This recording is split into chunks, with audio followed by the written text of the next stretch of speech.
Welcome to the locker. Season 7, episode 26. I'm your man, A White, along with V Styles, Van Hives, former NFL DB, and UK DB. What's going on? I don't know, man. I'm having glitches now. I don't know. Van? Yeah, I don't know what's going Van's on. frozen. So, until we get Van, he's having some technical difficulties. But so, until we get Van back, I don't know, we got a little bit to talk about. The GM position that was highly sought after and everybody was interested how that was going to go. The GM has stepped down from his position. I don't know a whole lot about it. Don't know where. We're going to speculate. We're going to talk about a couple things. TBT is going on as we speak. I have not peeped out the TBT, so I don't know where our men's alumni basketball team is doing. But Van, can you hear me? Are you back? I hope so. Can Yeah, you hear me? back now. What I guess first thing is, have you been watching TBT? Where's TBT stand at now? If you don't know, then we're gonna move right on. We are winning 76-59 in the fourth quarter. Oh, we're going to the championship then. Okay. Danny Manning playing for Kansas? If Danny Manning's playing, we should be playing. I should be playing, not you. Oh, You're a little older than me. man, about what? 3 years? That's enough. That makes you 50. I ain't 50. That does make me 50. God, I am 50. That is true fact. What do you make of UK GM stepping down? I don't know, man. Before the season even starts, and we ain't had no media, but Anthony, no one steps down from an opportunity of a lifetime. Like, you literally are the GM of a SEC school. Not saying this is your last destination, but this is your stepping stone to whatever you want to be if you see yourself as something bigger than Kentucky. To not even start the process is interesting to me. My immediate thought goes to something serious, and the seriousness is concerning because I hope it's not a health issue with himself or a health issue with one of his family members, because life is bigger than sports. Right. But when you get to this position and you get this chance, it stinks for the timing to be this. Or the other side of it, you did something you ain't supposed to do. Ooh. And it's a gracious thing of not firing you, allowing you to resign before the bad information comes out. So the bad part about it for me is you can't wish either one because they all bad. Now you can't say, man, I wish it's this way and not that way. Either one is, I hate it for him. And it's not a good look.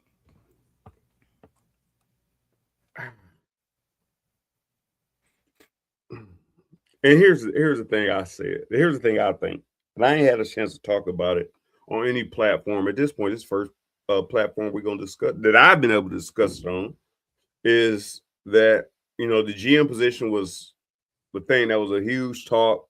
Who's going to control everything and what's going to be going on. We bring a guy out from Oregon. Here's one thing I want to ask you, Van. What was his prior position? You know?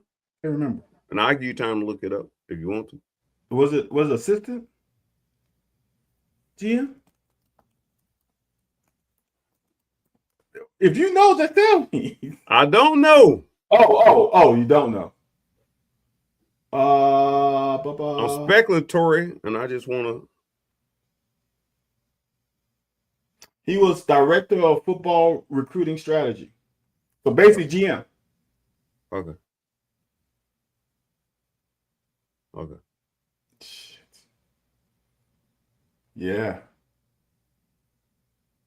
He spent the before Oregon, he was 3 years at Texas A&M, assistant assistant of recruiting operation. So he was the assistant GM. Do you think the job of a recruiting coordinator and a GM are equivalent? Do you think they're synonymous, or do you think they're equivalent, like same level? Yeah. Really? Yeah. The only So difference is talent. So in any company, talent acquisition is the same as a GM who runs a company. no. Because this is the reason why to me it's the same. Because before NIL, you didn't have a GM. The GM now is also associated with the money. So the GM must No, take the money. You got to take the money out of it. well no, I okay. just gave you a perfect scenario. A No. talent acquisition person, you bring the talent in. What if you bring in terrible talent? And the GM is supposed to make it work. Or the GM is supposed to support the coaches and every other aspect of that athletic program. So in the past, your recruiter didn't deal with agents, didn't deal with budget, didn't deal with how much money I'm going to pay X amount of players. So now, continue making my point. Right. So now, to me, it's the same thing because now it's elevated because now the sport has changed. Recruiting coordinators now are GMs. There are no longer recruiting coordinators. No, I disagree. So there still are recruiting coordinators. I will tell you this, man. I'm gonna give you some credit on this behalf. Who did they move to the GM position immediately? The assistant GM. No. Pete Nocton, the recruiting coordinator. Was he not assistant GM? I don't know. I just know he was over recruiting coordinator because he took over Vince's job. Him and Vince swapped jobs. See, I would say he came from Louisville. Vince. Okay. So they essentially swapped jobs. Okay. I would say that Pete Naka was the assistant GM. That's how I would put it. I don't know. Well, because the way you said it, why have two people? No, because you got a GM and an assistant GM, then you have scouts. In the NFL's GM. So do we not have a recruiting coordinator now? If Pete Nocta took over, if Pete Nocta took over recruiting, took over the GM position. See, because you just said because based off of Van Hiles math, Louisiana math, you just said that now the recruiting coordinator should be over that. So we don't need to hire nobody else. Because they can hire me over there. I can do the GM. I got 18 years of management experience. I can do the GM part. Or I can do recruiting coordinator. So Anthony, now no, I can't do recruiting coordinator. I ain't kissing no ass. Especially NIL. I have never looked at the roster and the staff sheet. So it's head coach, then GM. I heard that he was above all the coach. So it's head coach, GM. Then there's on-field coaches, even assistant on-field coaches. Then the next thing is director of football sports performance, which I'm thinking is the trainers. Yeah. Head of trainers. Yeah. All right. Going down, then I see strength and conditioning coaches. Then the one I see now, assistant director of recruiting. That's way down the list. He was the assistant director. He was the head director of recruiting. I don't see so they haven't added to his. Nocta was Nocta was recruiting coordinator. Okay, now see now this is interesting. See now it must be by last name because now I see director of recruiting is now Aaron Love. The girl. Yes. The woman? Yeah. No, she's the one. Yeah. who sets up the visit and makes everything look Right. pretty for the visit. Yeah. So then director of player personnel is Jared McIlvain. That's why. Who told your ass weeks back all these positions are not needed? Dude, they got it's gonna become confusing. Anthony, I am so confused right now, dude. Who do I report to? Listen, the last thing Will Stein needs is 27,000 people reporting to him. Well, here's the thing. Everybody should be reporting to the people under Will, but we don't know the organization chart. All we got is just a list of positions, and it's a lot of people. Tons. With a lot of names. People. It's probably 100 people. With a lot of names, with a lot of with a lot of titles that are wow. They have a creative coordinator with an assistant creative coordinator. They have an assistant director of scouting and analytics. They got an acquisition coordinator. They got a senior personnel recruiting analyst.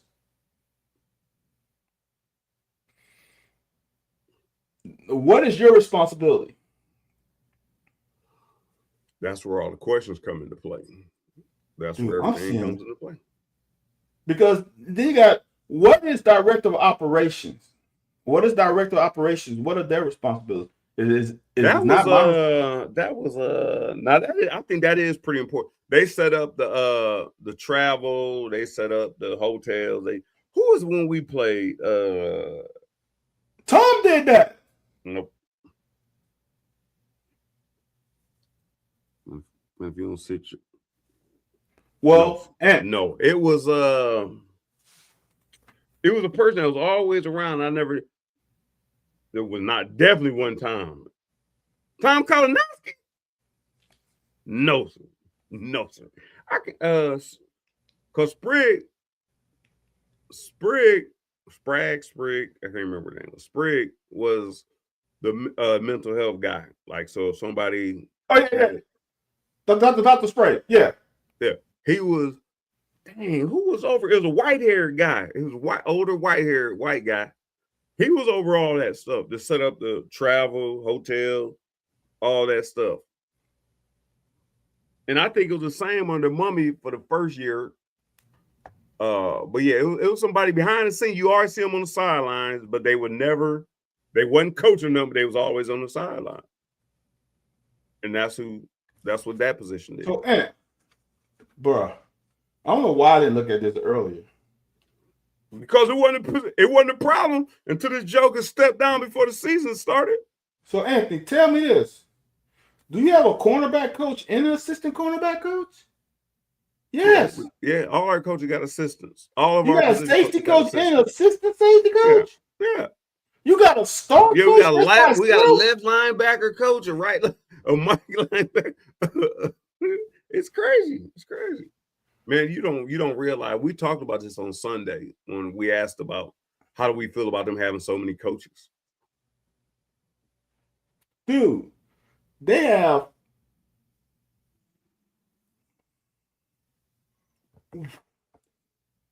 my mind is blown now.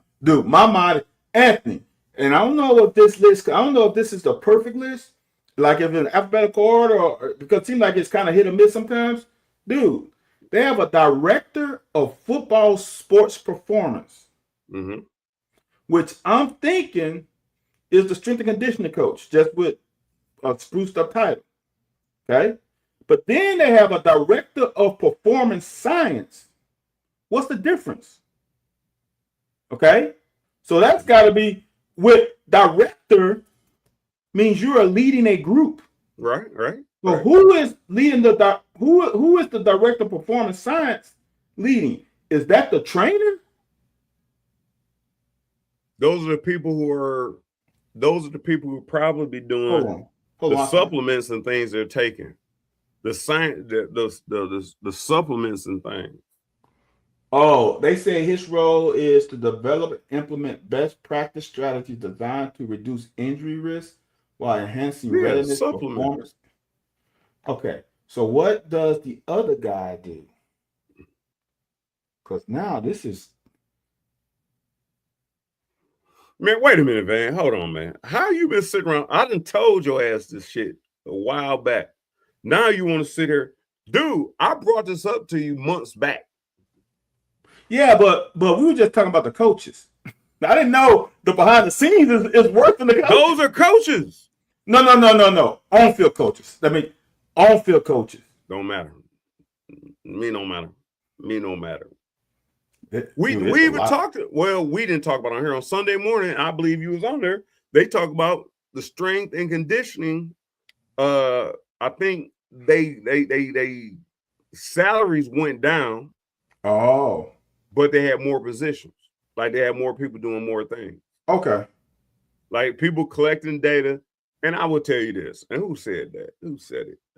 Vondre. Here go Vondre's ass. He back. Vondre said collecting data. You know who else collects data? Mark Pope's ass. Collecting data don't mean shit to me. The same thing, the same way. If you tell, hey, man, you're going against a 5-star wide receiver today. You don't give a damn about no 5s. I don't care if he's 1-star. If he was a 1-star and won a 4-2, it's going to be a whole lot different than it being a 5. Now, because Peter Ward, I don't know what he was. Peter Ward ran a 4.6. You're right. All them. Who else ran a 4? Damn, Jerry Rice ran like a 4.6. So I ain't. Hey, well, hey, on Vondre, I appreciate it more when you were quiet. So yeah, go quiet. Don't be talking about the patrons like that. Here is what's interesting about Avondre, and this is what I love about sports. What is happening now at Kentucky is a continuation of Coach Stoops, but with new body parts, like a new guy. Some fans got tired of Coach Stoops, and all they wanted was they wanted a change. Right. And now they're just happy with the change. But tell me something that makes you energetic about this season. It's the same thing when Joker left, right? When Joker left, I'm like, all right, they packed spring football for Coach Stoops. Right? How many games did they win first year? 4? The first year, 2. 2? All right, 2. Yeah. All right. Same thing happened when Coach Curry left and Mummy came. Right? It's interesting that we did beat Alabama, though. And you changed the head coach, and now you defend everything. Yeah. If Mark Stoops did this and hired all these damn coaches, people will be up in arms. What the fuck are we hiring all these coaches for? Yeah. Well, we did relinquish almost $3 million. Yeah. By letting them go. Yeah, we did relinquish. So you're right. What was we gonna do with the money? It's just interesting. It's just interesting that how the temperature of the room has changed. I brought that up Sunday. And like I said, I ain't put your tag on it. I talked to a couple other people. And I told them, like everybody talking about 4 wins, that's probably where we're going to be. So that means, I don't know if you think we get Louisville or you think we get South Carolina, Florida, Missouri, Vandy. I don't know where you think the 4 come from. But y'all acting like, yeah, the best probably we're going to do is 4. And I'm just kind of like, and actually, you said it a while back, and the more I think about it, like we got rid of a coach for less. Now the Joker won 5 games. We beat Florida last year. We won 5 games, which no, that's not where we want to be. But you get a new coach, and you give him a golden parachute, man. Just win me 4. Well, they expect you to win 2. So if you double that, no, do him just like y'all did Stoops. I want 8, 9, occasional SEC championship, which probably ain't gonna be around for too long, anyways. The SEC championship. I don't know, man. And I tell people, and like I said, we went through the whole thing, the Ryan Clark thing. We went through the whole thing. Like, I ain't trying to say you ain't played the game so you didn't know, but man, we done fought so hard. And people and Stephen C. always talk about it. man, I give you a hell of a time for what y'all went through. Because you know what? You always talk all that shit, but y'all the ones who gave up 60, 70 points. Now, maybe y'all was left on the field. The defense for them to score. Oh, no. Jaquez did turn back-to-back. But that's the defense. That's still most of y'all on the field. Anthony, there was not one. There were probably like 2 starters on that field. No. Maybe 2 starters. I didn't play on punt. They don't take y'all off. They don't take y'all off. I'm going to tell you right now. There were not that many starters. No. There were some defensive players, but they were not starters. Yes. There were some defensive players. They were not starters. Point being is, us who got our ass kicked for years is glad to see us kicking ass for a change. For sure. So when Mark Stoops changed that around till we got to kicking ass and we can walk around with our chest poked out. For sure. You can walk down in the southeastern of the country. It's cool. Then y'all raised the bar to now we need 8 or 9 wins. Now, mind you, I know personally, Mark Stoops probably checked out a tad bit. Like I said, losing his last parent, losing his relationship. I don't have any idea. Maybe it's $10 million, damn near $10 million paycheck. I have no idea. But now we get a new coach and hey, look, we've seen what it felt like to win 6 games on a regular basis, 8, 9 on a regular basis, 10 every so often. You know what? 4, hey, if you can just get us. No! And you the one who said that. No, sir. You're the one who said that. No, I don't really feel it, but now I'm feeling it because now it's not a right. Now the shit's on the wall, and now people's kind of like, well, we don't know. We probably win 4 games this year. Like I said, and if he don't change that because it's 9-game SEC schedule, we still gonna have Louisville every year. We have 2 cupcakes. So you're gonna have to strap them up 9 games, man. We won. I believe we've won 5 games in this conference, and that was before Texas and Oklahoma. I believe we won 5 games in this conference twice in history. Yeah. It might have been once, but I believe it's twice. I think it's twice. And that was one of them, I think, was before integration. Which I always have to point out. I'm just laughing. You're right. You ain't lying. You ain't lying.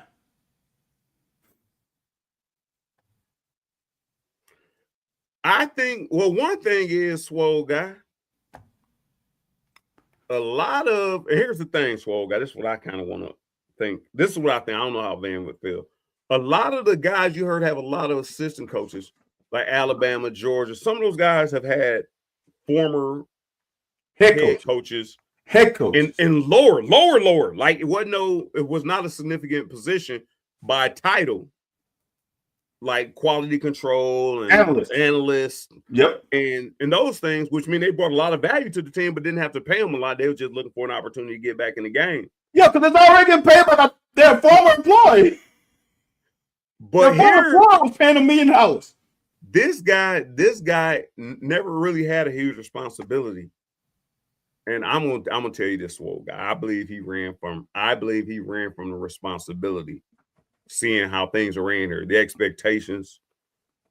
I think he ran from it. And like I said, hopefully you don't find out, there's no health or family. If that's the case, you kind of lead with that. We got family issues, whatever. This, I think, is something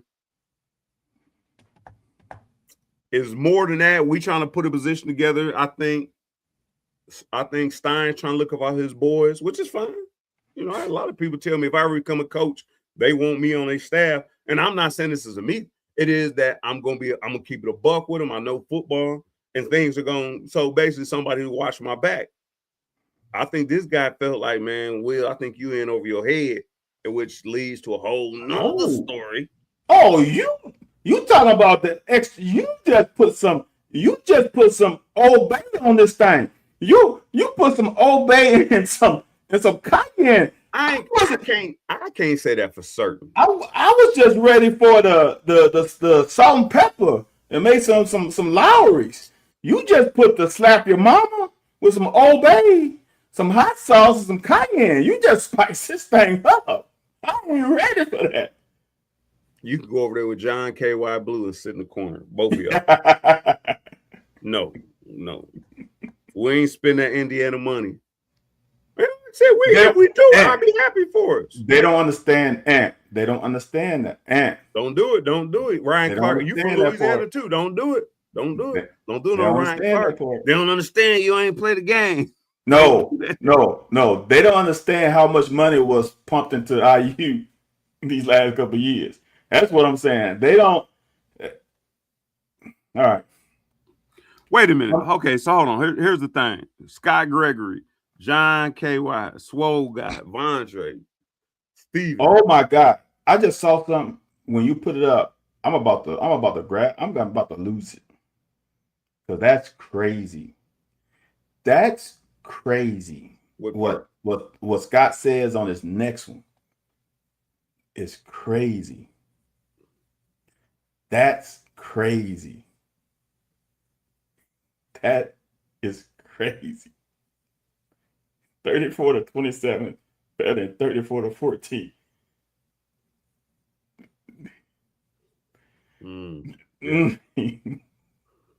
Yeah, I kind of feel you on that.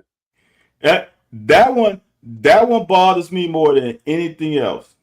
I don't get who is LSU GM. I don't get why that's a question. All right, but and it all makes sense. It all makes sense. It ain't never. You never gonna be right. You never gonna be right. Go ahead. This team will eventually be more fun from an aesthetic standpoint in the future. I don't think it's going to happen next year. They're going to be more fun to aesthetically watch. But I'm going to say this. If they don't get to 8-9 wins, I don't care if they score 100 points. Yeah. If you losing, it's not fun. Because all this stuff about, we scoring points, then what? You lost because what? You had a turnover at the end of the game, or your defense couldn't stop them at the end of the game, or there's a field goal at the end of the game. Them games hurt. Yeah. I've been on the bad end of a lot of them, but I've been on the winning end of a 3-0 game. I will remember that 3-0 game more than any other game that I ever played in at the University of Kentucky. Yeah. And that counts for that, whatever the end score against that Florida 93, 27-24, whatever it was. Our defense balled out that game. We had 6 turnovers. And we lost. Hey, nothing good about almost. Florida scored with like 10 seconds left on the clock on a touchdown to jump us. Right. That does not. I'll tell you this. My only pick 6 in college was against Georgia. It gave us the lead. Georgia marched right back down. That pick means nothing.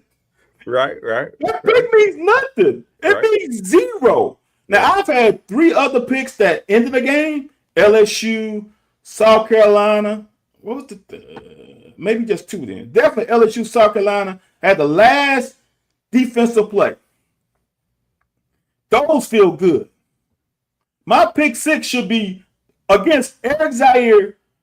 Probably he had to be first team All-SEC, one of the best quarterbacks in SEC history. Right. And that means nothing. Right. Because they marched down. He was like, all right, y'all give me the ball back, so.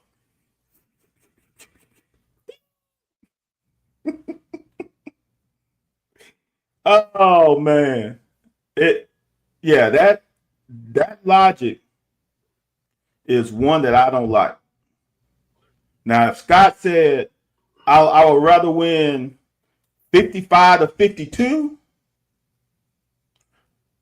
And last year, dude, we played this team on the road in high school. Anthony, guess what the final score was? And our defense was decent. It was 60-something to 50-something. Damn. And they scored the majority of those in the second half. Yeah. Our defensive coordinator, mom, texted him to say, because he was not happy. She texted him and say, guess how the other defensive coordinator feels? It brings a levity to the situation, right? Because even though you gave up 50, they gave up 60 though. Right. So it's like if you win, all that shit, you are able to digest that a whole lot better than if you only give up 20 points, but they march down 80 yards on the last drive to win the game. Them 3 quarters and a half don't mean shit. Because your last chance to win the game, they scored on you. Right. So, nah. I don't know, man. So here's my thing is, like you said. So if Pete Knox is moving over to GM, are they not gonna hire another recruiting coordinator? Well, I see what you're saying. Well, Anthony, it seems like they move people. Okay. I'm being funny, y'all. I'm being funny. But I'm being serious. Anthony, they had assistant of an assistant of assistant. Oh yeah. So they just bumped him up. So now we're in normal operating order. But he have a lot of people in positions they haven't been in. Oh, really? I'm talking about administrative wise. Okay. We got rid of the woman that was over who sets up the hospitality and stuff. Okay. Recruiting. It says it's a recruiting title, but it's really the one who does the, just all the window dressing and whatever. Okay. People was like, why is it a woman? Because not being sexist or nothing, but the person did set up the hotel stuff and all this other stuff. So they got rid of that person, which I don't know if that was a problem in the past. But like I said, just this, let's just don't sit well. And we're not getting any answers. UK is keeping everything tight to the vest, so we don't know what's really going on with the program. So I don't know, Will over steadily writing checks, he betting on himself, which is fine. We are still bringing in running backs. I don't know. And you know me, man. And not just because I'm a running back, but any offense, you got to stay on schedule. You got to move the chains. We need 3rd and 6. 3rd and 7 is the worst I want to be in. 3rd and 7. 3rd and 6, anything lower, house money. 3rd, 8, 3rd. Not 3rd, 2nd. 2nd and 6 is where I want to be. 2nd and 7, I got a loan. I got a loan from the bank. Yeah. Anything 2nd and 8, 9, 10, 11, 12, 15, 20. No. And with a good running game, dude, when's the last time we had a running back? And this is crazy to say, Van Ives.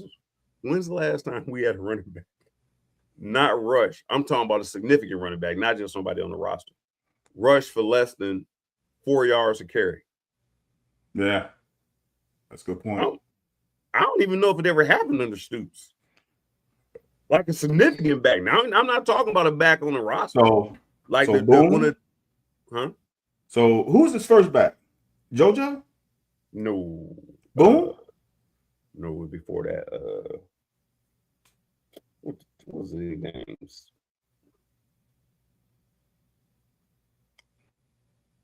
Braylon Hurd and them. Oh. Okay. I couldn't think of that. See, that's that. I wouldn't have guessed that. Braylon Hurd wasn't the original Joan, but I'm gonna tell you right now who it was. It was JoJo. That's what I thought. He was with Braylon Hurd? He was. I don't have a Brandon Hurd in this year, in the first year. Braylon. I don't have a Braylon Hurd in his first year. So it's JoJo and who? It would have been JoJo, Raymond Sanders. Oh, yeah. Okay, yeah.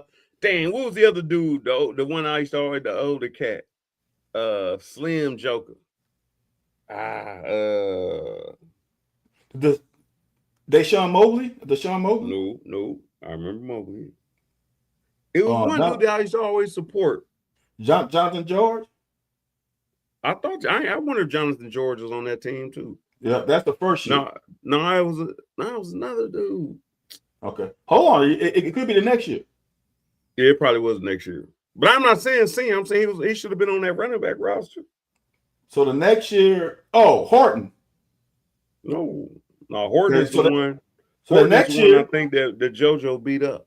the next year, Uh-huh. Stoops' second year, it was Horton, Hurd, JoJo, Boone Williams. No, there's another back, man. Oh, okay, maybe. Josh Clemens? Huh? Josh Clemens? No. He must not have got in the stats because I'm okay. just No, okay. I might just be too far off. Then. Then it was Shaheem King. Shaheem, that's what I'm talking about. Yeah. Now, when I saw the name, then it hit me. Now I know you're talking about. Yes. He was a freshman. He was freshman then? He was a freshman, Stoops' third year. Oh, dang. Okay. All right. That's what I'm talking about. Yeah. Shaheem King. Shaheem. I like, now I know. When he said slim, like, I don't see nobody on this team that was slim.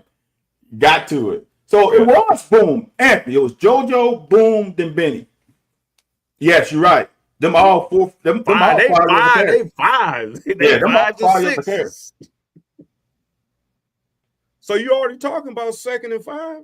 Yeah. You live in second and five. He ain't lying. You right. So I don't know. All I gotta say is this, and this is so true, man. This is perception, man, and I love it, but then I hate it, right? Perception is, as Scott said, when someone got up 14 points, it was over. Yeah. We ain't no way to manufacture points. Right? The thing about it is, don't give up 14 points. Like that to me is crazy. Yeah. That's a bad thing. I understand people love offense, but if your defense is that fucking good, let's roll. Because here's the thing, Anthony, that I have heard a lot, and this is what pisses me off as a defensive player. And I want people to understand, I played offense my entire life until I got to college. Is that Stoops made the offense a certain way so the defense didn't have to be on the field a lot, and then they could manufacture being a great defense. I want people to understand, when you get on the field, you still got to stop the opponent. So all that stuff you say about offense is the inverse. The defense also didn't allow them to get yards when they punt. Offense in a good situation to score points. Yeah. So defense, here's the thing about defense in the college level. You got to get yourself off the field. And when you get yourself off the field, then you give your offense an opportunity. If we were saying our offense sucked, right? Not sucked, because that's not true. We saying our offense was anemic, couldn't score a lot of points, right? Do you know how much pressure that puts on the defense? I've been in that situation. Each week you go in, you get a couple first downs. Anthony, I showed a picture of that Louisville game in 1996. At half, the amount of yards each team had, it was combined. In the first half combined, the offense had less than 100 yards. Right. So I understand as a player, and once Louisville scored, we're in trouble. Because it's like, we know, but we can't let them score. But the problem is, we didn't let them score. We got down scoop and score 6. We got a pick 6. We got a block punt 6. That's 21 points on the board that we ain't got nothing to do with. Yeah. So nah. So I don't know. I don't know what Scott and John got going on over here, but Scott asked, "What do we expect from Minchie?" I expect Minchie. I want Minchie to give me 200 to 250 passing.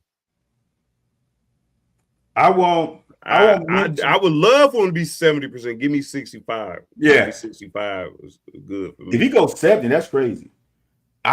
Will say Will act like he don't accept nothing under the 70%. Like I said, Will might be a little Lulu. Will might be. I thought he said high school. He recruits 70% high school completion. I thought. Maybe I'm wrong. The players everybody gives him credit for are guys who were college guys already. Tier F. Okay. True shit. I'm like this. I want Minchie to be Andre Woodson his second year? Nah, I need them legs. Paul. No. As far as efficiency, yeah, the legs are yeah. But I'm just saying, as far as efficiency, taking No, control. accuracy. Andre wasn't all that efficient. He threw the ball away instead of running. I want Minchie to run and get 2 yards. Okay. Andre Woodson, he was accurate. But if there wasn't none there, he just threw the ball away. That's why he has so many passes without an interception. Right. Now, he wasn't going to escape the pocket. Minchie going to escape the pocket. Okay. Minchie going to give me 2. Just flush it and give me 2. So let's do what Andre Woodson did his second year starting. Andre Wilson's second year starting, he completed 63% of his passes for 3,500 yards, 31 tutties, 7 picks. I'll take it. That's all I want. I'll take it. That's all I want. I'll take it. I want that efficiency. I don't care, like you said, I don't care how he got there. So if Minchie can add 400 yards rushing, that's even better. Yeah. But I need that level of efficiency. And I didn't think it was that high. His completion percentage was that high his second year starting. Because it was 57 his first. So that's 63 ain't bad. The 31 touchdowns was good. Keenan Burton, Glenn Hope. Wasn't Stevie on that team? The second, I don't know about the second year. I thought it was his third year. Okay. I thought he came in his third year. Okay. When was his second year? 05? Oh, his second year is 07. Oh, damn. I didn't know. Okay, yeah, Stevie was on that team. So Stevie, Keenan. I can tell you. Why don't? Oh, because I'm looking at his. What's his name? His daddy did all the playing, but he get all the credit. Who? The white boy. Abney? Oh, Lyons? Yeah, Dickie Lyons. Yeah. I'm sorry, I had to go through my Rolodex of white receivers. My bad. Oh, y'all, these are jokes. Yes, these are jokes. I'm taking off the air. Soon. Oh, snap. That year, yeah. Keenan Burton, Dickie Lyons. Glenn Holt on there? He might have been gone already. No, he might have. Scott Mitchell was gone too? Stevie Johnson had no catches. No, I'm sorry, that's Russian. He had 12 catches. Oh. So Stevie Johnson blew up his second year. Oh, I didn't know he was there the first year. Yeah, because the first year, because Glenn Holt, and Scott Mitchell was still there. No, Keenan Burton was there the second year. I know Keenan Burton. Say Keenan Burton. Keenan Burton didn't blow up to that year. No, Keenan Burton blew up Stevie Johnson's first year. Stevie Johnson blew up the second year with Keenan Burton on the team. But Glenn and Scott both still played in the NFL, and they don't get no credit. You're right. Stevie, like who just said it? Stevie got loose. He got loose one day. Anthony, I didn't realize how loaded that offense was. Yes. Dude, they had Stevie. The whole team, Keenan, the defense. Look at the defense when you're done. They had Jacob Tammy, they had Raphael Little, they had Derek Locke, they had John Connor. What the? They didn't win enough games. Alfonso Smith was on that team too. Yeah, he had to be young though, right? He was on the team. Yeah, but he wasn't even a freshman. No, they had like a 3-back rotation. Shit, dude. That's Alfonso carried the ball too. Alfonso carried the ball in too. Dude, that is a squad. Yeah. I didn't realize they had. That boy was loaded.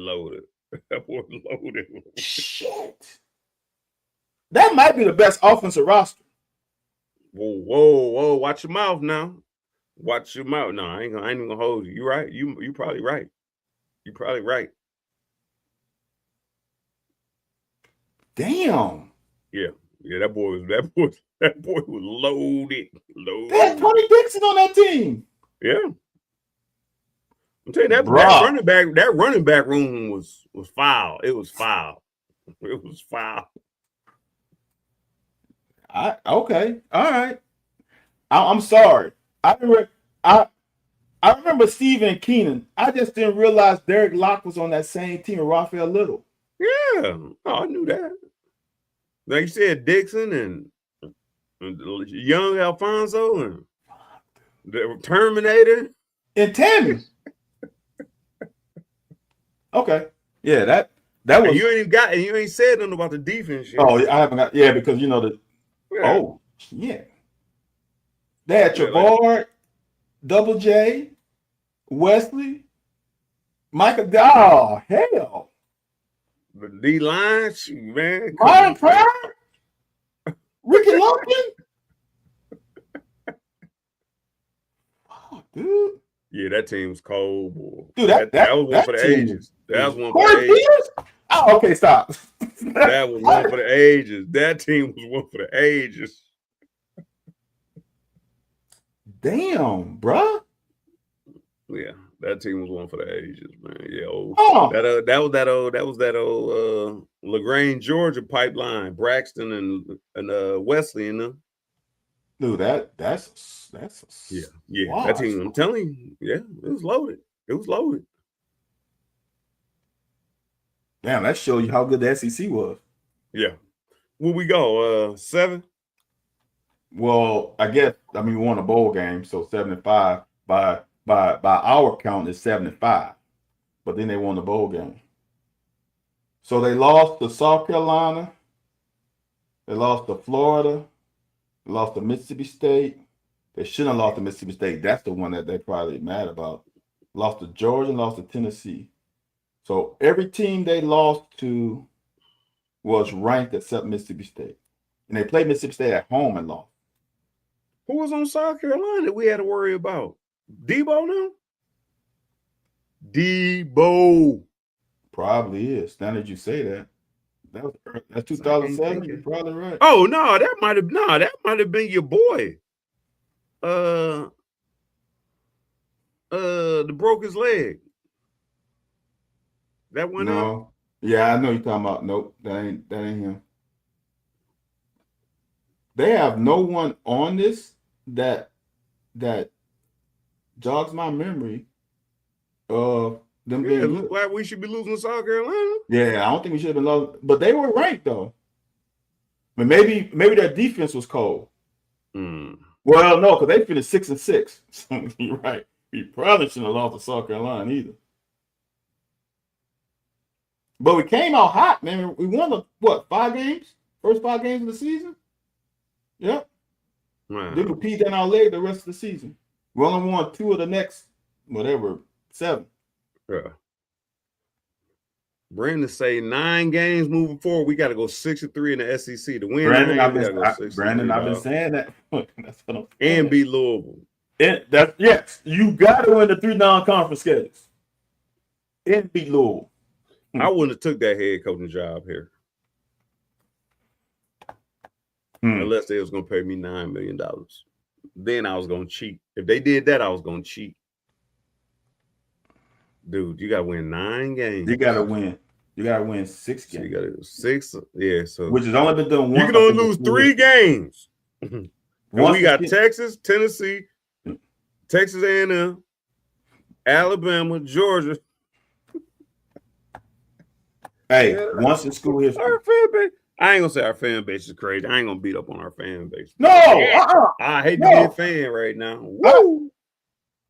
I honestly love it. No, but we've never won 6 games in the SEC. No, we actually did. I think we were 6 in the 50s. I think. Yeah, it has happened.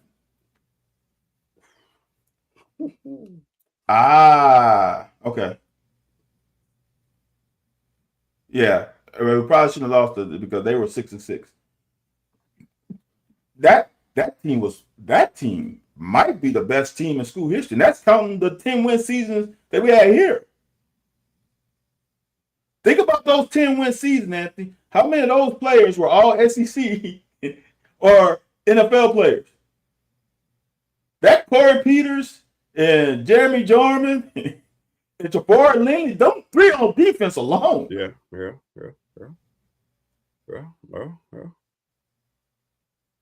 Yeah. Shit. Yeah. Yeah. It could be. Like I said, I have no idea where Raphael Little. You know, Raphael Little and AJ Rose, not really the same type of backs, but they do the same type of things. Like they're both explosive, hard to take down, got good balance. You're right. And neither one of them made it. Like I believe, which is crazy as hell. I believe I made it longer in NFL than they did. Now me and AJ Rose got the same type of style.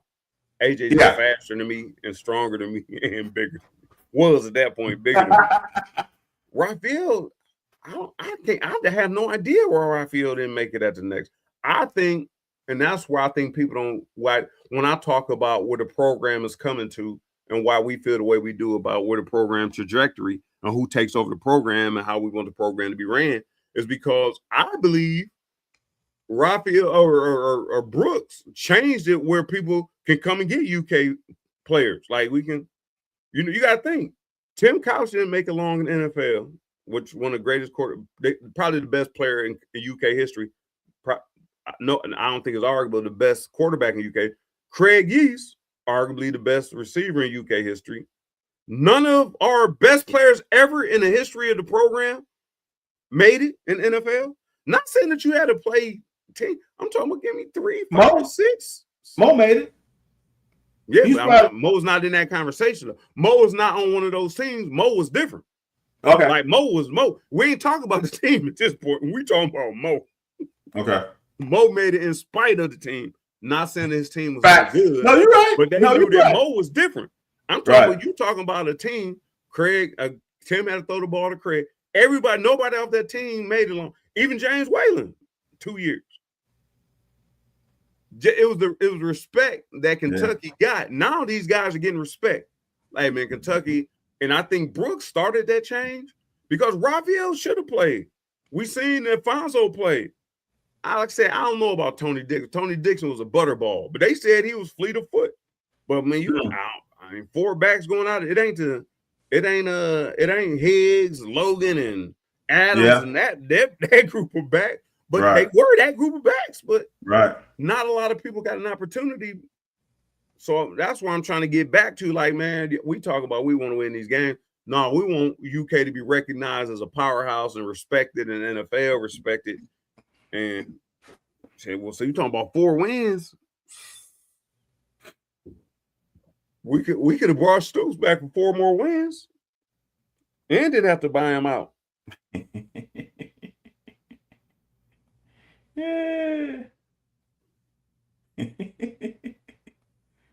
Yeah. I'm gonna just say it was time for Stoops to go. But I think people think it's gonna be easier than what it's gonna be, and I'm just say this. Randall Cobb was a great receiver, great athlete. No, great football athlete. Player. He wasn't on Yeasty level. No. Randall Cobb became better as he got in the NFL and honed his craft. But he's a great football player. Yeasty was a great receiver. Randall Cobb is Lynn Bowden. Yeah, absolutely. And they're one in the same. Who's the last one? Who's the last one we had? New York Giants. The last one. All 3 of them you can wrap receiver. One of the receiver from the New York Giants. Oh, Wendell Robinson is the second best. They all kind of wrap them in the same. Yeah. Just athletes playing football, can break tackles. Yeasty, you might not even touch him. You might not even touch him. Yeasty was. I don't think. You might not touch Yeast, man. I don't think people understand how good Yeasty was. I really don't. Because here, and this is why I say that. Because there are certain players that make the abnormal look easy. Like the extraordinary look regular. Yeasty made that game against Florida, man. Whatever he had, 240, whatever it was. Man. All of them just looked like run-of-the-mill stuff, and it wasn't. Like, it just looked like, he just caught the ball. No, y'all don't understand what he did that game. So I think Yeasty just made it look too easy. Yeah. And then people just take it for. You on mute. You muted somehow. You muted somehow. You muted still. Let me unmute you. I can't unmute you. You muted. You still muted. They say I can't unmute you because you muted yourself. They don't like you saying yeasty. Well, you might have go out and come back. You muted. I don't know. Am I muted now? Nah, you good now. Okay. I just know some, like, dude, Isaac Bruce is another one that just made the extraordinary look easy. Oh, and I don't think he's getting his just due because he just made it look too easy. Isaac Bruce should be in the Hall of Fame. Isaac Bruce ain't? I don't think so. I believe he ain't. And T. Holt is? I don't think T. Holt is in. Yeah, I believe they both are. Yeah, I believe they both are. Okay, he is. My bad. And T. Holt is, right? Okay, 2020. About that's too long. I was going to say, I thought I remember Isaac getting in.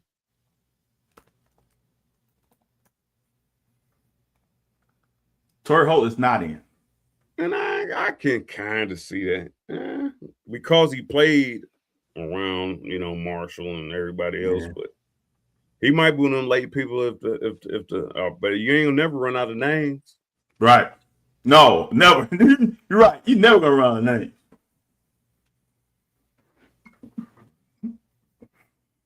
Ooh. Hold on. That's a stretch, guy. Hey, listen, man, and I hate to sound like this. Everybody keep throwing this Derek Abney stuff around, man. Derek Abney was a good receiver. Was a really good receiver. He was a really good punt returner. If you watch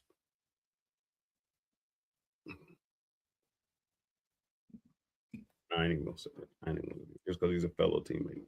He's a fellow teammate. I'm not gonna say that. Derek Abney gets way too much credit. Derek Abney probably not in my top 5. In your top 5. And I'm not disrespecting them. Receivers. UK receivers. Oh, hell no. Top 5? Top 5. And this is why, oh boy, you just got me heated just now. Top 5? Not gonna do it. I'm not gonna, because I like the guy. I like the kid. He was a kid when I played. That has nothing to do with that. You gotta separate that from Derek Abney was very good for us, all SEC, whatever, all that good stuff. He was a good player for us. But when you talk about top 5, well, they put him up there. They saying when you say Yeasty, they saying, well, what about Abney? No. Oh, okay. I got a question. For you. I don't think Derek Abney's a better receiver than Dickie Lyons. Receiver, not athlete, not multi-purpose yards, not special team, as a receiver. And if you don't think Dickie Lyons is top 5, then he can't be top 5. Dude, you don't put him up there with Craig. Don't put him up there with Craig. We just talked about 1 year having Keenan Burton, Stevie Johnson. Who was the third one? Was Glenn Holt? Tammy. No. Who? Tammy or No, wide receiver. Tammy's still tight end. You said Burton, Johnson. Stevie. It wasn't Holt or it wasn't Dickie. Who? It wasn't Dickie Lyons? It was Dickie. So you're saying them are 3 on 1 team. So now Anthony, he's gotta be 4th on that team. But now right? Let's just talk real talk. He's not better than any of those 3, right? Right. So he's 4th on that team. And we still haven't brought in Yeasty or Wandale. Or Randall. No. Let's just think top dog. Yeasty and Wandale. No, I'm just saying. Yeasty and Wandale, no one can argue is a better receiver than, I'm not going to say, than 1990s on above. Keenan, we're not going off Wandale's production because Wandale was a one-man show. Right. Keenan and Wandale might be neck and neck for two. Keenan has way better numbers. Because Keenan did a lot of different things. That's what I'm saying. And he had to get open. Wandale did a lot of things. I don't think it's simply. I can't just leave Keenan out to a conversation. No. But that's what I'm saying, eh? That's what I'm saying is we putting off the top of the dome. Keenan's got to be in the top 5. Stevie Johnson's got to be in the top 5, right? Yeah. Just off top. Now you know Craig Yeast got to be in the top 5. Yeah. Wandale got to be in the top 5. I still haven't talked about Stevie yet. I mean, I haven't talked about Keenan yet. Yeah. Still haven't talked about Dickie Lyons yet. Yeah. I'm going to throw one out there, rest in peace, Quentin McCall. Yeah. We talking about receivers, not the number, because that's what people want to stat chase. Think about receiving skills. Yeah. I'm gonna say this, and I'm biased with this. They not better than K. Cole. Yeah, K. Cole's cold. No, so what we talking about? Top 5? Nah, man. I can come with 10 guys whom arguably I can debate you to the end of the world that he's not a better receiver. And this is one thing. Is he better than Lynn Bowden? Because truth is told, if we let Lynn Bowden punt return all the time, he would have had them numbers too. Yeah. When he got back there, he produced. Yeah. Is he better than Lynn Bowden? No. Yeah. Look, it's just like saying, I'm gonna do this. Is Walt Harris played cornerback at Mississippi State? Is Walt Harris a top 10 corner in the NFL? Walt Harris was very good. Right. But when you start talking about top 10, he ain't even close. Right. Not being a top 5 is not a slight. Hopefully, your program is good enough where that top 5 is stacked. It's like LSU. Dude, LSU, Jarvis Landry is not a top 5. Yeah. Wow. Yeah. Right? So, Henry Pearson is not in the top 5. Yeah. Them are damn good receivers. Them damn good pro receivers. Right. And they not LSU top 5. Right. It's not a slight.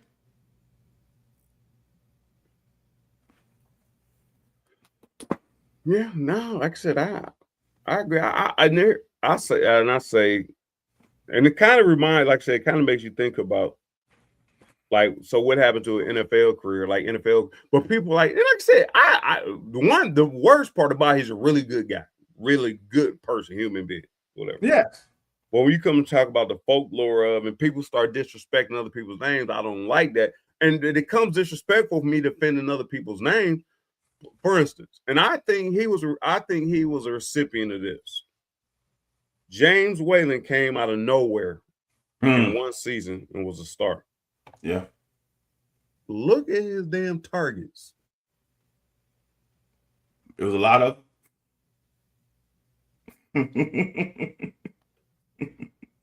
So he played a year in the NFL, I think was a half year in practice squad and may have finished on the roster or played a year on the practice squad in 1 year. My point being is all this stuff never translated to the NFL because it was, I think he and Abney were kind of on the same thing. Where I do believe that they both were great football players. When you talk about Jacob Tamme, you can split Jacob Tamme out. You can put Jacob Tamme hand in the dirt.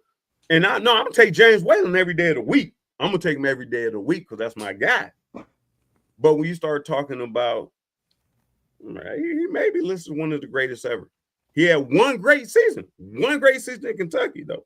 Because motherfucker had 1,000 targets, which is fine. But I just wanted to get that away because a lot of times, and it goes, somebody called me this week and was like, who do you think is better?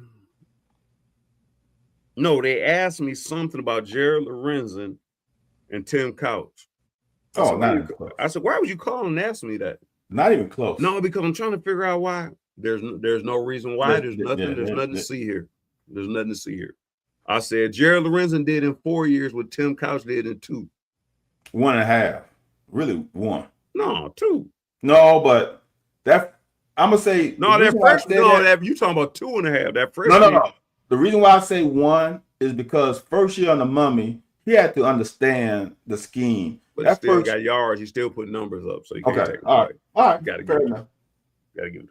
Home point being is, even with the 4 years, if he would have played 5 more games, he still would have broke the record. So point being is, I think, and this is where we're getting to, millennials getting into media, and they erasing the history of greatness of some of the things that may have happened prior to, because they just looking at stats. Like you said, if you want to do numbers like Burbage and them, like Cornell Burbage and Alfred Rawls. Like Alfred Rawls didn't get a whole lot of carries, but Alfred Rawls had them. Look at his yards per carry. Quentin McCord, man, I'm telling you, Quentin McCord probably had 32 catches, 14 touchdowns. Sick. That means damn near a third of the time he catch the ball, he to the house with it. It's so when people, but I mean, if you don't get a lot of targets, you just don't get a lot of targets. Point being is, when people bring up Derek Abney, it's disrespectful. And when you bring up Jared Lorenzen, even Andre Woodson and Tim Couch, no, y'all obviously haven't watched it. You obviously haven't watched it. Like it, Tim Couch threw 7, 8, 9 receivers in the game. Like he don't care. It ain't like he's pinpointing one receiver. But I don't want to disrespect nobody, but I don't want y'all disrespecting greats. I don't disrespect greats like Art Steele and certain people. You just don't disrespect what he might be. Mo Williams, Sonny Collins. I don't know. I had Benny Snell in that category for a while. Like, man, don't disrespect that man's numbers until Chris Rodriguez jacked that off. But anyways, man.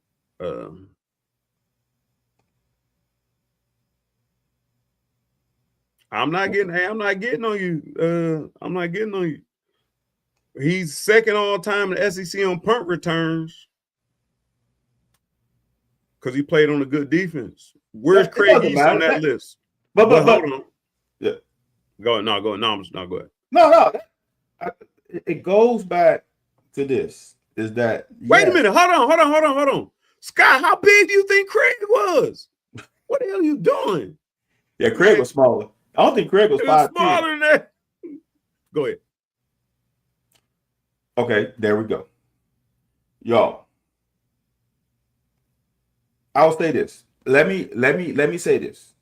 Derek Abney had production because he played 4 years. Or are you gonna tell me that Derek Abney is better than Stevie Johnson? You saying he's a better receiver than Wanda Robinson? Who was the guy that was playing with what was the guy named Jordan Robinson? Who played with you? Who was Robinson? Oh, Jimmy Robinson? Yeah. Jimmy Robinson. Yeah, he better than Is he better than Jimmy Robinson? Yeah. You know, but hold on. The reason why I said that is because, right? If he was better, it'd be like, hell yeah. Like when we said Andre Woodson better, hell yeah, right? It's not like hell yeah, right? It's like, yeah, right. Probably. That's all I'm saying. Derek Abney was an unbelievable football player. There's no doubt about it. we were specifically talking about wide receivers. And when we're talking about a position group, you have to have great wide receiving skills. Derek Abney was not a great wide receiver. He was same way. I'm gonna say Lynn Bowden wasn't a great wide receiver. Right. Lynn Bowden, I'm gonna say Randall Cobb wasn't a great wide receiver. Like I'm not. It's just not Derek Abney. We talking about the wide receiver position. Those guys not great at it either. They were great football players. That don't mean that saying they're not top 5 receivers doesn't mean it's a slight. They just not better than some of these other guys as a true wide. Look, K. Cole was a damn good wide receiver that don't nobody even know about. Right. That's he don't even come up in conversation. You don't even know who K. Cole is. Like, but as a skill set, that motherfucker was cold. You know who he remind me of nothing that we talking about it? Marshall Faulk. Bad body. Oh yeah. Oh yeah. Oh lazy something. Man, I'll never get that joke came in the frame. I'm like, man, let me get out here and school this little youngster. I'm like, oh. You know who else remind me of? Paul Pierce. Oh yeah, like Paul Pierce. I don't like Paul Pierce game. I don't like Paul buckets. Pierce game at all. Right. Buckets. No, every talking Daniel. I'm talking about straight college. Daniel, Anthony, and I talk about straight college. If we talking about Kentucky, we don't give a damn what they're doing. In fact, got nothing to do with Kentucky. But that's why y'all, I can talk about some of these players because I had to cover them. I had to guard them in practice. And I know how good K. Cole was as a freshman. I can't even imagine what he developed to later on. Right. Wait a minute, who? What did you say? I know you ain't say that. The things you said. No, he's right, man. He's second. Who is? Derek Abney. Add bowl games. Well, add bowl game stats. Yeah, you're right. Add bowl game stats. Scott, add bowl game stats and tell Derek Abney to talk to me a little bit later. Again, y'all, where did Anthony go? When you start dealing just going with stats, man, I'm like, it's just, to me, if you look at Wan'Dale Robinson played here 1 year and had 104 receptions. He's number 20 on the list of receivers. A guy who plays at a university one time for 1 year should not be that high on a list. I'm just being real. He played here 1 year and is number 20 in receptions. Where is he in yards? Wan'Dale is Vane gone. Huh? I hit the wrong button. Oh, hold on. Wan'Dale is number 19 in yards. Abney is actually, realistically, Abney is the third all-time leading receiver. This list online is wrong? No, I'm saying they ain't gonna take my 15 catches out. Yeah, I got you. So what I'm saying is, if you just look at straight numbers, man, it'll look. I'm gonna tell y'all this because I talked about this week. Look at Michael Irvin college numbers. Michael Irvin is not even top nothing. He ain't even. If I look at University of Miami record book, Michael Irvin ain't even in the not talked about. If we just talk about numbers. No, that's the wrong thing. So when you just purely go off of numbers, which I do understand, I'm no slight. And you can't go off numbers, and that's where people are whitewashing this stuff down. If you didn't watch Mo Williams run, now Mo Williams numbers don't lie, but if you didn't watch how he do it, put it like this: Van House, and you and I both can agree, and I'm sure. Boone Williams had a pretty running style, and his numbers were pretty. Facts. Mo Williams' numbers were ugly. Yeah. but they were pretty. Yeah. Two different, completely different style. Untouched for 60, or dragging people for 60. So, and that's where I think Abney was in a different system. I'm wrong. My Irvin is still up there. I was wrong. About who? Mike Irvin is top 5 in yards. Damn. I would have thought these guys had Andre Johnson have more yards than that. He did play with some damn dope ass backs. Huh. I'm wrong. I would have sworn. Dude, this is how good these Miami teams were. Right. And as a total. None of those guys whom you think of, and this is why you can't look at stats. The best, the wide receiver, the most yards in University of Miami history is Xavier Restrepo, the guy who just left. That's number one. Eddie's number one in receptions. Mike Hartley is second. Stacy Cooley is fourth. Don't know who the hell they are. Right. If you go off a straight number, that don't look right. So that's why I tell people, man, you can't just look at numbers and say that these guys are, and it's hard. I'm gonna say this: it's hard for fans to figure it out because all you can do is look at numbers unless you were there to watch them play. But talk to the peers, talk to the players, and see, is Xavier Restrepo better than Reggie Wayne or Mike Irvin? So, okay, Scott, get to what that's the point you're getting to. Here's a white boy, is why you think his stats were better, because he did it as being a white boy. So as a black dude, those numbers wouldn't matter. And I'm not getting in no race. We're not gonna get in no race debate over this. I'm just saying he was a great college player. He was really good, but he's not. Don't compare him to Craig. Like, don't. I'm tired of people comparing him to Craig. I'm tired of people comparing Andre or Doughboy to Tim. Like, don't do that. Like, I played with both of them, so I just don't think it's fair. I mean, white boy, like he said, Dickie Lyons, and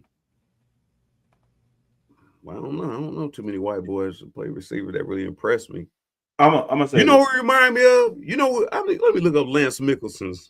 Let me say this, and I'm feeling it. Let me say this, y'all. Y'all are Scott. I'm not gonna say you wrong. You are catching strays because of what other people have tried to say, and you just there's a scab there, and you just pull the scab back. It ain't your fault, Scott. I understand what you did, what you saying. It's you got to think of it. This is 20 plus years of hearing stuff, and we're like, come on, man, come on, y'all. Come on, come on. Y'all just got to stop. So I understand, Scott, what you're saying, but it is we have heard a lot of stuff, and when you hear a lot of stuff, it does kind of bring up feelings. So it's not because he was white. Brad Pyatt played, so they came in together. Him and Brad Pyatt came in together. Brad Pyatt played maybe longer than y'all don't even remember Brad Pyatt at UK. He probably played longer than in the NFL. I just don't like Derek being compared to Craig. It ain't got nothing to do with color. right. Tim Couch is a Caucasian. Andre Wilson is a half Caucasian. And Van Hayes always talk about Pookie Jones. So no, Scott, I understand what you're saying. No, I'm not. I'm just saying he was good for what he did. We can go on for days naming he was good. And Van hit the nail on the head. If you're talking about good for what they did, and you look at the NFL, if Quentin McCord had not went to the Atlanta Falcons, where he was back in his home city with his homeboys, His numbers ain't nowhere near what Derek Abney's is, but way better receiver. Way better receiver. Not because he was black. He was fast as hell. He could catch the ball 60% of the time. But if he did catch it, he was up through there. He was cold. Cold. He was cold. So man. I'm saying Derek Abney, like I said, he made the best out of his career. I made the best out of, if it makes you feel any better, Scott, I made the best out of my career. I was a 185-pound running back in the SEC.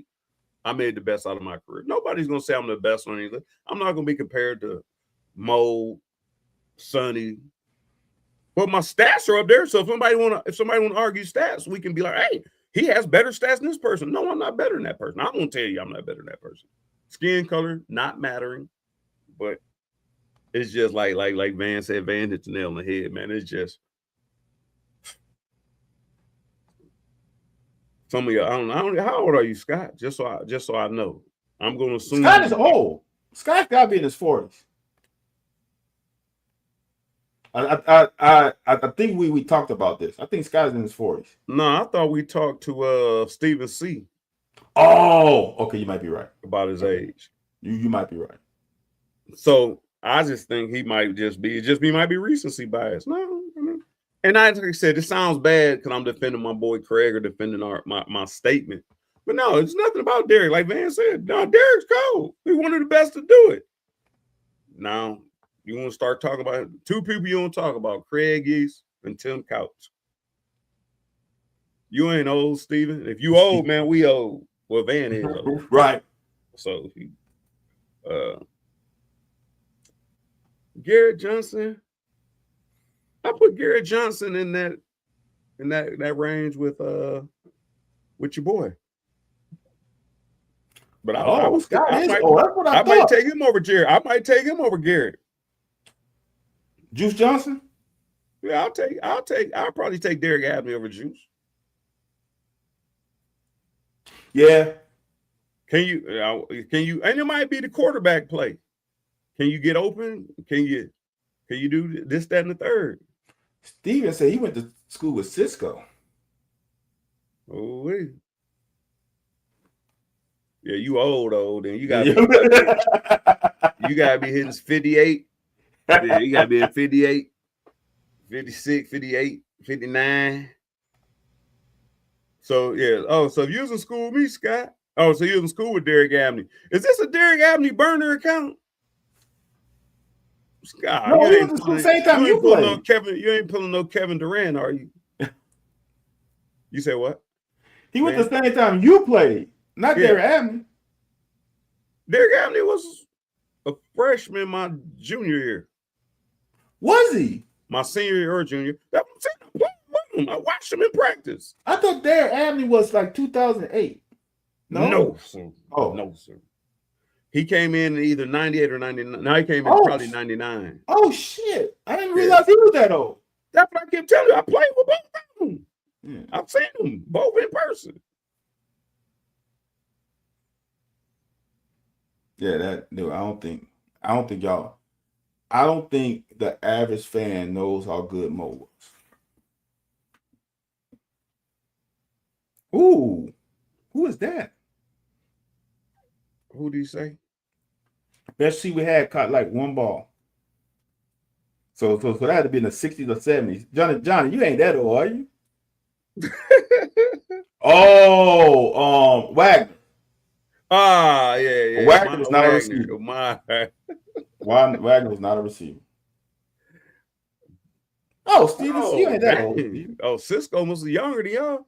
Steven C. old head. Okay, no wonder he come in here and know how to play the game. He played the wall most of the time. He jump in every now and then. Scott Gregory kind of knew he ain't throughout his age, man. I don't know. But no, Scott, man, like I said, I don't want no hard feelings, man. Yeah, I think DJ Miller gonna do his thing. Hey, Will gonna need some people to show up. He gonna need some. He gonna need some studs. What's the guy that transferred with the DJ? Other Miller? What's the other one? The other Miller? Yeah, Cam Miller. Cam. What's it, Cam? With DJ Miller and Cam Miller. Okay. If Cam would have stayed. Ah. Oh, damn, Steven. If Cam would have stayed, that wide receiver room would be very good. Yeah, okay. Scott was he's about Derek's age, and he must have been a year older than Derek.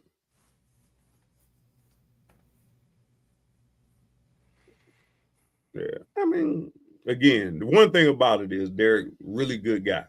Really great guy. Hey, we're not taking that from him, but man, I ain't about to. I'm not about to engage in people who just, just throwing people's name around. Like I said, if you look at the stat books on. So where's Mo all time on the stat? Fourth or fifth? Huh? As far as what? Yards. He's got to be. Now, mind you, he only played 3 years. Now, mind you, Benny only played 3. That's the crazy thing. Rushing and yards, Mo is 4th. Yeah, and him and Benny only plays 3. Yep. So if Benny would have played another year, woo. Well, remember, Benny played those 2 extra games. No, we're not saying that about Mo. We're just saying that in general. Yeah, right. Benny barely beat Sonny if you really look at it. How many Sonny played? Sonny played 4? 4. Sonny had 38-35. Benny had 38-73. Well, obviously, because the carries might not have been the same. At the bowl game, he broke it. Huh? Was the carries the same? No. Sonny had more carries. Yeah, okay, yeah. Now, Mo had way less carries. Mo and C-Rod had way less carries. Dude, I know we talk about this, but every time I see it, it amazes me even more, and it drives my feeling about Mo even more. Guess how many yards per carry Mo had on that offense? So 5? 5.4. Yeah, I ain't know no old schools that have no 5 carry. Mo had a lot of 2-yard carries. Yeah, dude, Mo had a lot of 0 carries. Right. So that means that MF broke some big ones off. Yeah. But I was there, y'all. I saw every run. I know some of them runs didn't look good. And he had over 100 carries less than Benny Snell. Benny Snell was 5.3 yards a carry. Wow. I didn't know that. Now, C-Rod just tipped the scales. Was he 6? Damn near 6? God damn. It was a safety match at 6.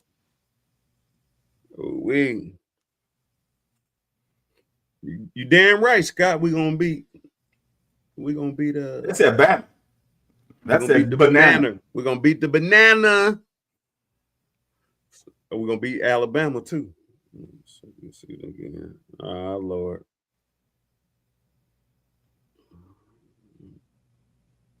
Yep, Abney was there with Lorenzo. He played a little bit, and that's the thing about it, Van. He played a little bit in my 99 season. He played some in my 99 season. Okay.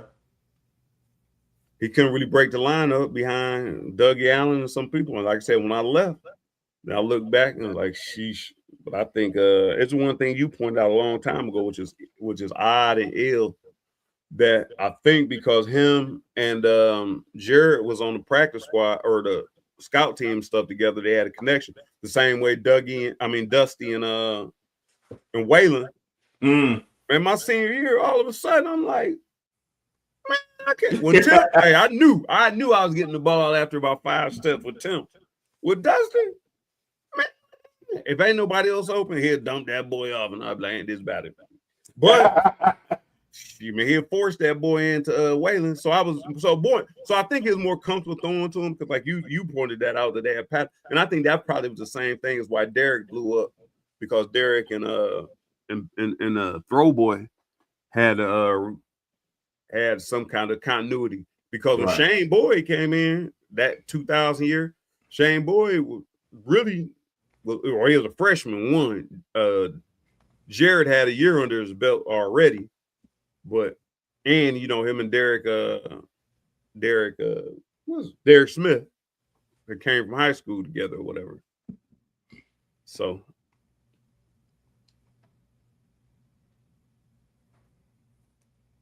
really, Huh? Wilson's. I thought Tim Biakatuki was out of college when I got there.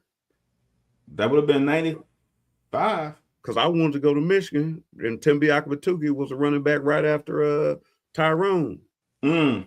and Ricky Smith. I mean, not Ricky Smith, Ricky Powers. Yeah, so he's right, man. Yeah, that was a bad move. Yeah. He was kind of a one-trick pony too. Yep. So I'm like I said, when you talk about route runners, Derek Abney might now at that point. Now yes, he can run routes, so I ain't even going. But I think Quinn was decent at routes. Like I don't know if we really had too many route runners. When you talk about the greats, so if you talk about like receivers, like route running, getting open, right? That's what I'm saying. That's why K. Cole gets my respect. K. Cole didn't have a lot of speed. K. Cole wasn't that big. Abney played, but I think he did red shirt at some point in the season. He did play though.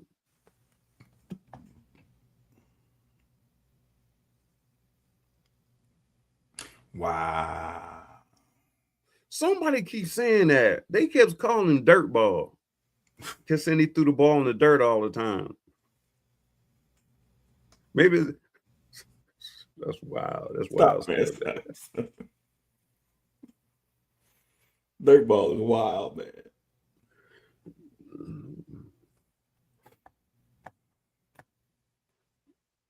Hold on, Chubb. He said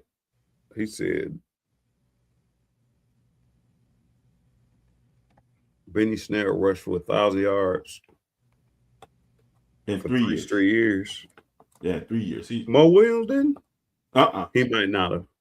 Because Mo had that 1,600 though. Well, it was close. Mo Williams had 928 on 11 games. Now, mind you, Benny played 12 or 13. 13. Mo had 928, and the year before he had 805 playing 11 games. 11 games. No, he played 12 that first year. No, I'm looking at it. He played 11. Oh, because they ain't count the bowl game. Oh, shit. Right. Are you sure? No, they didn't count the bowl. If they got 11, Anthony, we went to a bowl game our freshman year. Did he play? Did he miss a game? Yeah. No, he played. I'm saying, did he miss a game? No. It says 11 games. Yeah, no. Mo played every game that year. Wow. Remember we ran the I-bone and we had Alfonso Browning and it was split carries. Alfonso Browning was in the backfield? Yeah, because dude, that's what I'm saying.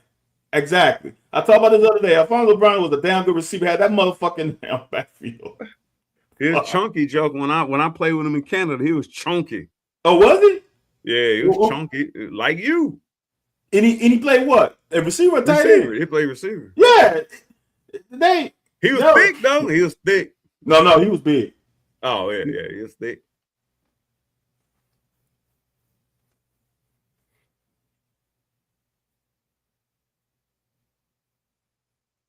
No, Derek Abney, absolutely one of the greats. Absolutely one of the greats. Just don't compare him to Craig Yeast, or you're gonna make me sensitive. I think two different type of guys. I think Craig Yeast can change the whole game situation. Alabama, Florida. I don't know how many games I can name. LSU. When we beat LSU down there in the Bayou. I don't know how many times we beat LSU in the Bayou. Not many. We always beat them at home when I was playing. I just got to looking at the stats, man. When we beat LSU 35-0, or it might have been 35-7, whatever it was. I think Ryan Clark was on that team. Yes, I think it was. That was 99. Jerry DiNardo. No, Jerry Nardo got fired the year after we beat him in LSU. Oh, you saying it's the next year?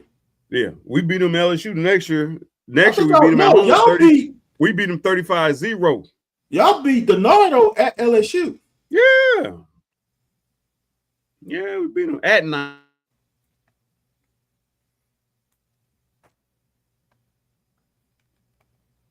Am I frozen again?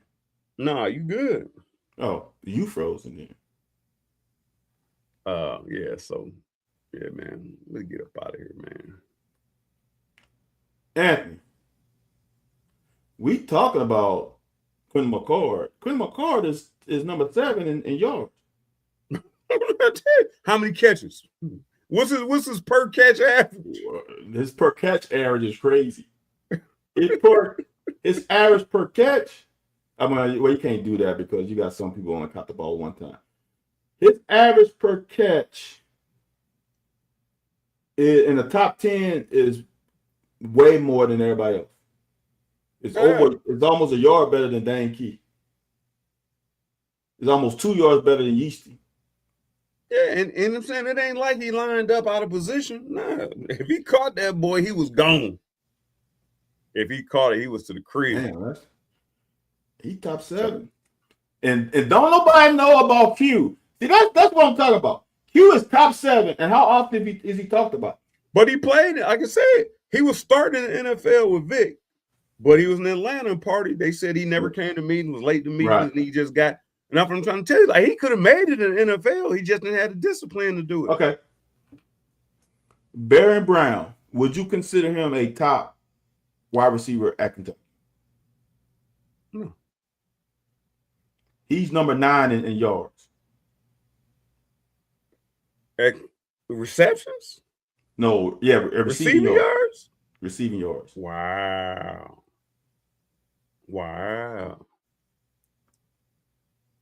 That's crazy. I'm gonna keep saying this.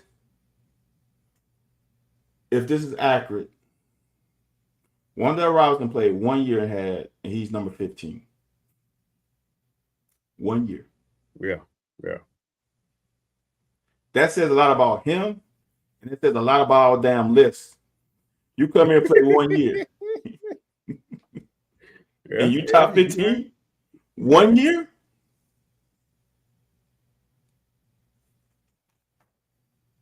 You right. All right, man. We almost gave him 2 hours. Yeah, we gave him now. Oh yeah. Q run by you in a second. In a second.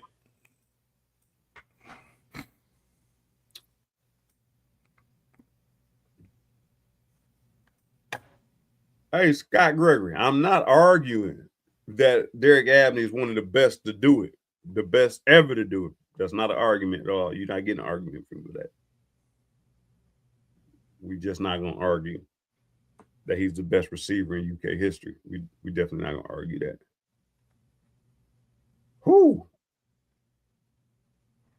Who's Brandon talking about? He's got to be talking about. I ain't talking about Q. No, it's got to come talking about Baron Brown. Oh, Baron. Yeah. Baron. Yeah. Yep. Yeah, I'm Jeff Badet.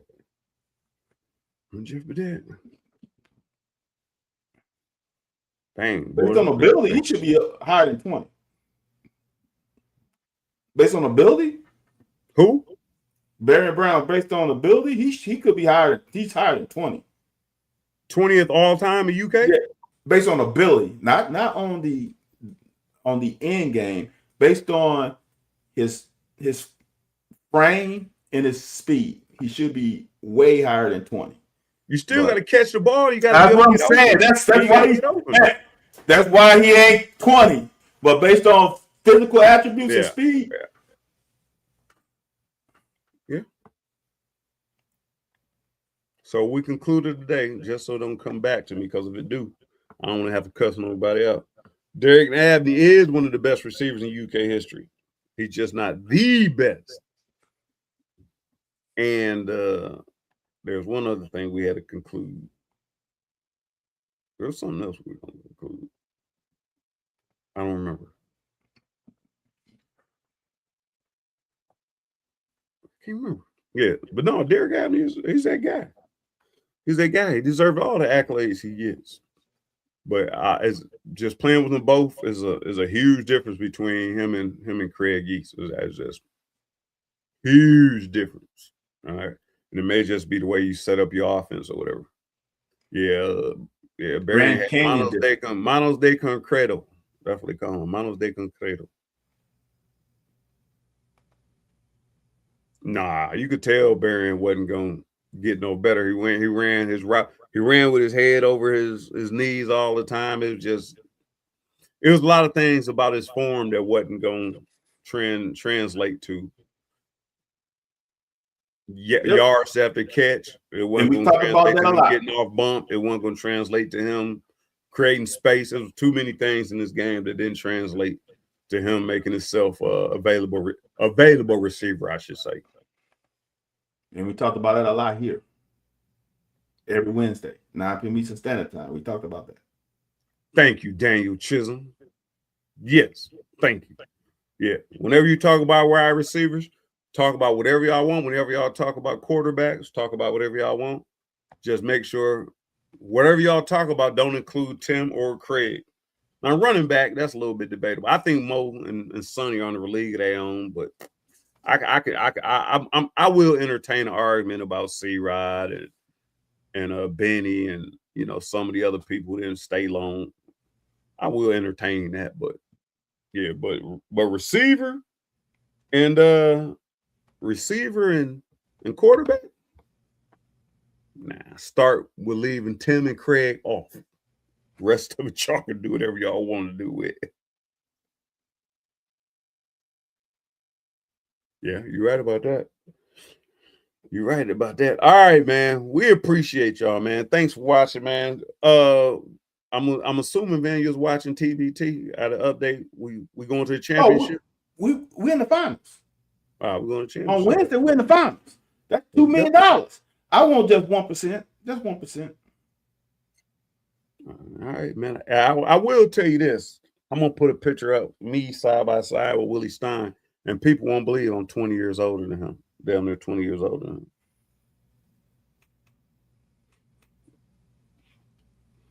Is Willie Cauley Stein related to Will Stein? Boy, hey, man, y'all head on there, like, subscribe, share, follow, man. We'll be back next week. Season's right around the corner, man. We got a GM. Pete knocked us to the GM position. I don't know who's going to be our recruiting coordinator. Van don't know. We don't know. We'll find out. And when we find out, we'll talk about it next week. We'll be back.